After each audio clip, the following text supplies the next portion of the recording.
Привет из Дагестана. Девочке дочка пожаловалась, что у ее ребенка по утрам кашель непроходящий.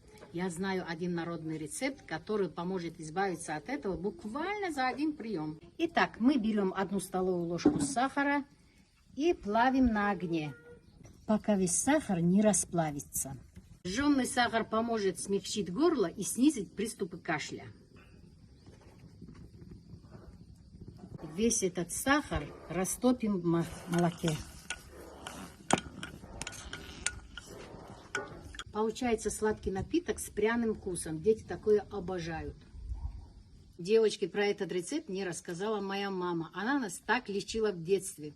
Это очень хорошее народное средство, которым лечили еще наши бабушки, когда не было лекарств. И очень помогает такое средство.